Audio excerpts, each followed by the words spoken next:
नमस्कार, मेरा नाम अमित कुमार है। पिछली वीडियो में आप लोगों ने बहुत प्यार दिया। आपने अपना पॉजिटिव एंड नेगेटिव दोनों फीडबैक दिए।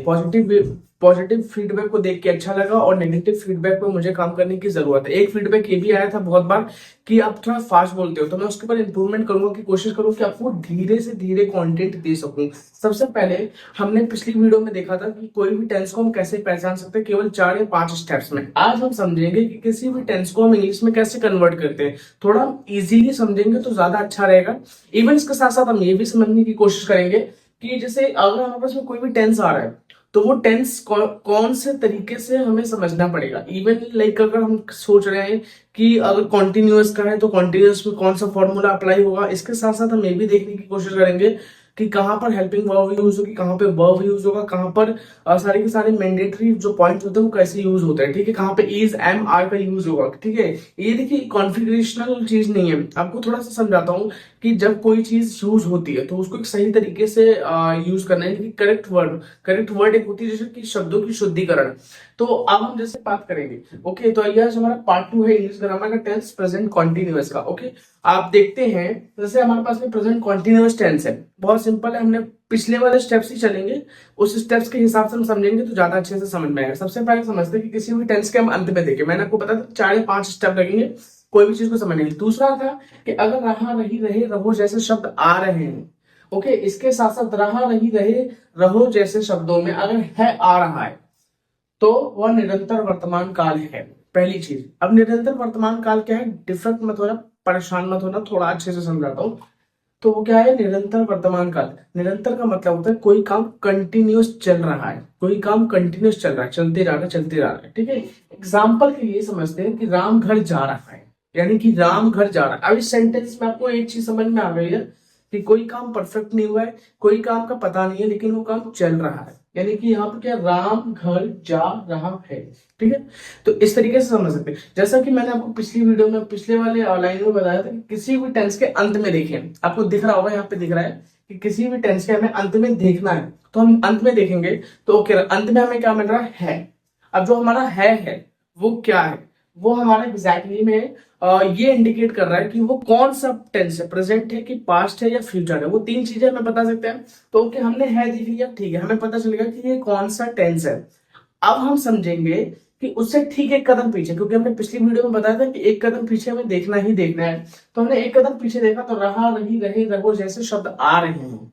तो इसका मतलब है कि ये जो है ये एग्जैक्टली में क्या है, ये एग्जैक्टली में इंडिकेट कर रहा है कि ये इंडेफिनिट है कि कॉन्टिन्यूअस है कि परफेक्ट है कि परफेक्ट कॉन्टिन्यूअस है। तो हमें पता चल गया कि रहा है तो यानी कि कॉन्टिन्यूअस, क्योंकि कोई काम कर रहा है, अभी भी कोई काम चल रहा है, वो वॉकिंग डिस्टेंस में, वो वॉकिंग चल, यानी कि कोई काम कंटिन्यू चल रहा है।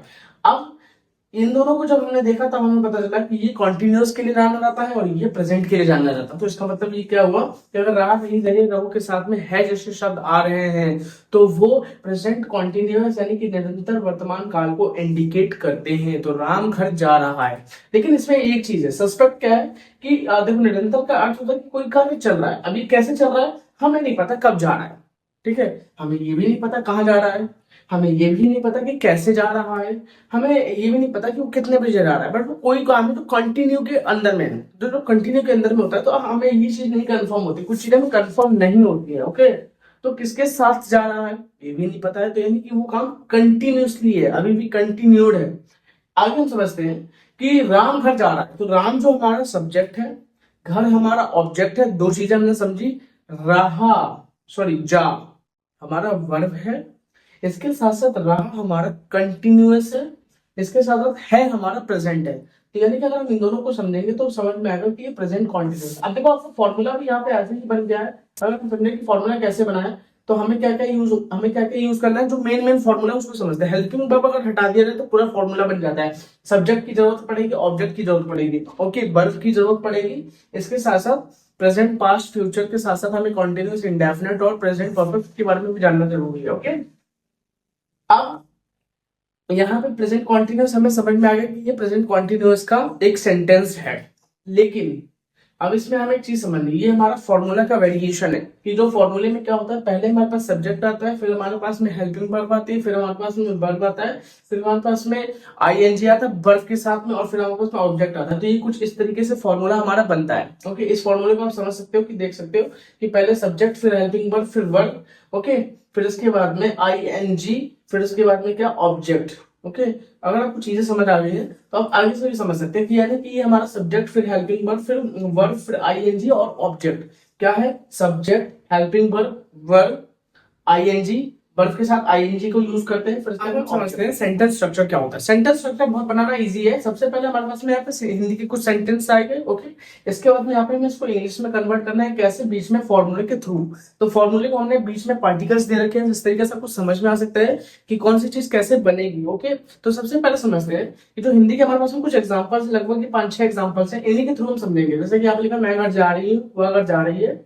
ओके, इसके साथ वे घर जा रहे हैं, वे घर जा रहे हैं, हम घर जा रहे हैं, चांदनी मंदिर जा रही है, वह नाच रही है, और अमित घर पर सो रहा है। सिंपल, कुछ नहीं करना है, बहुत इजी है।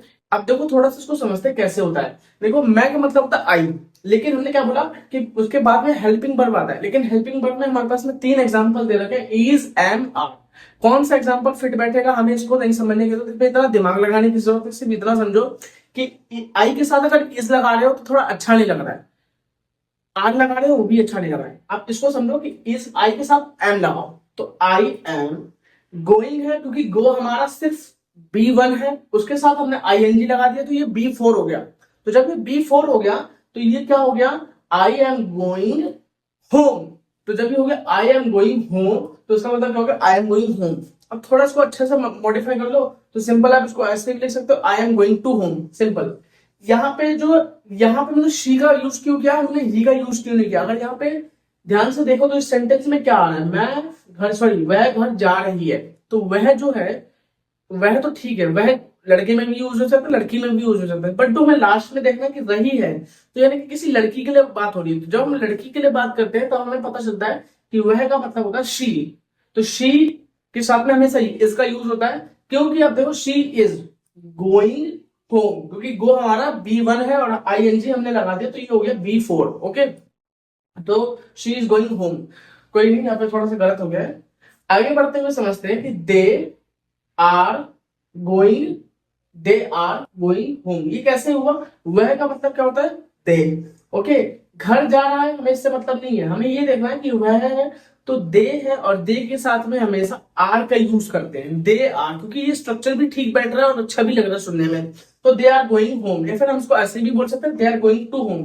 ओके, हम घर जा रहे हैं। अब हम में क्या था, बी, तो वी का मतलब होता है वी आर, क्योंकि वी के साथ इस का प्रयोग कर रहे हो, मैच नहीं हो रहा है। वी के साथ एम का भी प्रयोग करोगे तब भी मैच नहीं होगा, जो चीज मैच कर रही है ना उससे लगाना है। तो वी आर गोइंग होम, तो वी आर गोइंग होम, यानी कि वी आर गोइंग होम हो गया। अब हम समझते हैं कि चांदनी मंदिर जा रही है। जो चांदनी है वो मंदिर जा रही है, तो Chandni is going home, sorry temple. Chandni is going temple, Chandni is going temple. तो यहाँ पर जो चांदनी है वो कहाँ जा रही है, मंदिर जा रही है, तो चांदनी इज गोइंग टेम्पल है। या फिर उसको ऐसे भी समझ सकते हैं, Chandni is going to temple, या Chandni is going to temple. Okay, क्योंकि हमारे पास में बहुत सारे सेंटेंस केसेस एक साथ ही बन सकते हैं। जब आप एक एडवांस लर्नर बन जाते हो तो आपके इंग्लिश बोलने का तरीका बदल जाता है। ओके, वह नाच रही है। अब जो वह है, वह नाच रही है, तो शी, क्योंकि रही है ना, तो रही के साथ में शी का यूज होगा, क्योंकि वो लड़की है, तो शी इज डांसिंग। अब हमारे पास में ऑब्जेक्ट नहीं है, तो यहाँ पे ऑब्जेक्ट नहीं आएगा, क्योंकि हमने यहाँ पे ऑब्जेक्ट ब्लैंक रखा हुआ है। तो यहाँ पे जस्ट क्या होगा, सी इज डांसिंग। सिंपल। अगला हमारे पास में एग्जांपल क्या है, अमित घर पर सो रहा है। अमित इज स्लीपिंग, क्योंकि देखो स्लीप हमारा क्या है, सिर्फ स्लीप अगर देखोगे तो वो हमारा B1 है, आईएनजी लगा तो B4 हो गया। तो अमित इज स्लीपिंग, कहां पे सो रहा है, एट होम है। या फिर हम इसको ऐसे भी बोल सकते हैं, Amit is sleeping to home, but ये मॉडिफाई अच्छा नहीं हो रहा है, तो इसीलिए सिंपल हमने क्या रखा है, Amit is sleeping at home. कहां पर सो रहा है, वो घर पर सो रहा है, तो Amit is sleeping at home. Okay, video अगर अच्छी लगी हो तो लाइक एंड शेयर सब्सक्राइब कीजिएगा। अगर कोई भी आपको फीडबैक देना है तो आप कमेंट बॉक्स पे छोड़ सकते हैं। थैंक यू सो मच हमारे साथ जुड़े रहने के लिए, हमारे चैनल को सब्सक्राइब करने के लिए, वीडियो को लाइक करने के लिए। Thank you so much.